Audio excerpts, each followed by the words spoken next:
शिक्षा शास्त्र का ये हमारा नेक्स्ट चैप्टर है जिसका नाम है गणित की भाषा। इस चैप्टर में हम गणित को एक भाषा के रूप में किस प्रकार माना जाता है ये देखेंगे, उसके गुण देखेंगे और साथ में कि ये ज्ञानार्जन में किस प्रकार से उपयोग में आता है ये इस चैप्टर में हम देखेंगे। ये जो चैप्टर है वो MP टेट, C टेट, वर्ग 3 सभी प्रकार की टीचिंग एग्जाम्स में काम में आता है जहाँ पे हमें गणित विषय होता है। साथ ही हम ये देखेंगे कि ये जो जितना भी कंटेंट है आपको हिंदी में मिलेगा और इसका जो PDF है वो आपको टेलीग्राम चैनल पे मिल जाएगा, तो आप वहाँ जाके चेक कर सकते हैं। तो स्टार्ट करते हैं प्रस्तावना से। तो सबसे पहले देखते हैं गणित शिक्षण में जो अध्यापक हैं वो गणितीय संकल्पनाओं की जानकारी देने के लिए और विचारों को स्पष्ट करने के लिए साधारण बोलचाल की भाषा का प्रयोग करते हैं। ये तो सभी जानते हैं कि हमें कुछ न कुछ चीज़ें यूज़ करनी पड़ती हैं ताकि हम अपनी जो गणितीय संकल्पनाएं हैं या हमारे जो विचार है इसको बच्चों तक पहुंचा सकें। अब भाषा अनुभव को यथाक्रम अंतस्थ करने में सहायक होती है और साथ में हम देखते हैं कि जिससे अंततोगत्वा प्रत्यक्ष साकार अनुभव की पुनरावृत्ति किए बिना कल्पना शक्ति से क्रिया करने की क्षमता उत्पन्न होती है। अब गणित की जो संकल्पनाएं हैं जिससे हम शिक्षा देने के कुछ चरण होते हैं गणित संकल्पनाओं को। तो सबसे पहले चरण में हम बालकों को प्रत्यक्ष साकार वस्तुओं के साथ उन्हें कुछ कार्य करवाएंगे, क्रियाकलाप करने के लिए उन्हें प्रेरित करेंगे।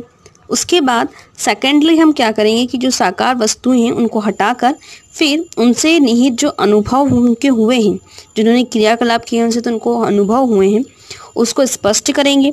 उनका हम उपयुक्त वर्णन करने के लिए उनको प्रोत्साहित करेंगे और जब वो ये सारी संकल्पनाएं जो मौखिक रूप से अंतस्थ कर लेंगे तो उसके बाद हम जो गणितीय भाषा है और गणितीय जो अनुभव है इसको संग्रह करने में और समस्या का समाधान करने में एक सहायक साधन के रूप में यूज़ करते हैं।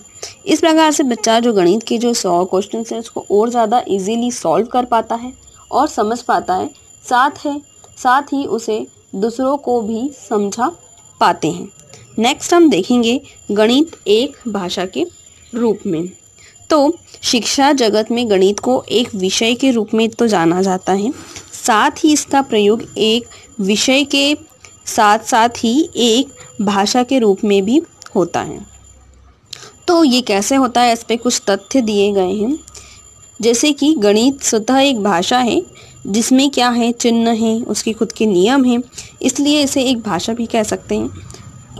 साथ में हम उसे भाषा क्यों कह सकते हैं, क्योंकि इसके सामान्य भाषा को गणित के रूप में वर्णन करती है। साथ ही गणित को सीखने सिखाने और विभिन्न शिक्षण विधियों को जानने में गणितीय भाषा जो है वो हमारी मदद करती है। साथ ही हम देखते हैं कि गणितीय भाषा गणित की जटिलताओं को समझने और तार्किक चिंतन को बढ़ावा देती है। नेक्स्ट हम देखते हैं गणितीय भाषा के गुण। गणितीय भाषा के कुछ गुण हैं जैसे कि गणितीय भाषा किसी वस्तु, उसके नाम और उसके नाम में अंतर करने में हेल्प करती है, जैसे संख्या और संख्यांक, भिन्न और भिन्नात्मक संख्याएं। साथ ही में कुछ शब्दों का प्रयोग परिभाषित पदों के रूप में कई बार भिन्न संदर्भ में भी किया जाता है। वहीं जैसे शब्द मूल का प्रयोग समीकरण के मूल, वर्गमूल, घनमूल इसमें होता है। किसी एक विचार को अनेक प्रकार से नामांकित या व्यक्त कर सकते हैं, जैसे योग को जोड़िए, मान ज्ञान कीजिए, कुल कितने हैं। इस प्रकार से अलग अलग वाक्यांशों से एक ही चीज़ को संबोधित किया जा सकता है।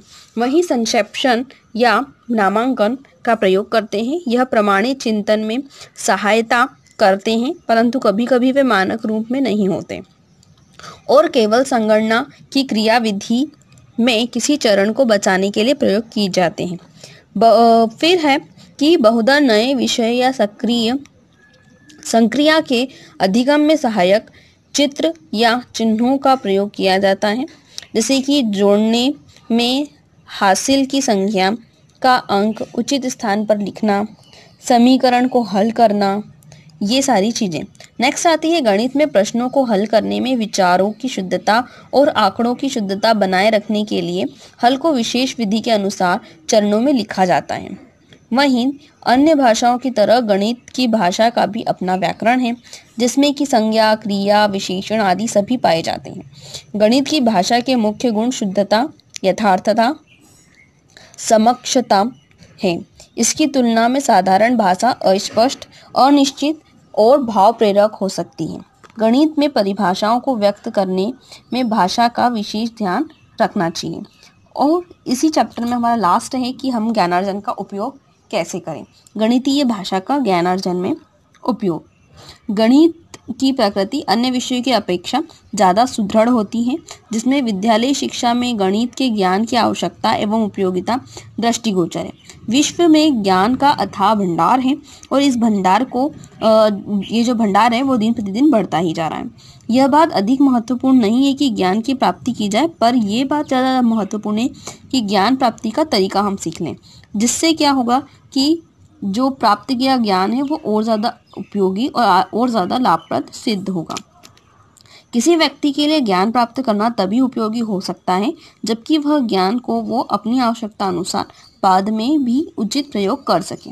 किसी विषय के ज्ञान का उचित उपयोग करना व्यक्ति की मानसिक शक्तियों पर भी निर्भर करता है।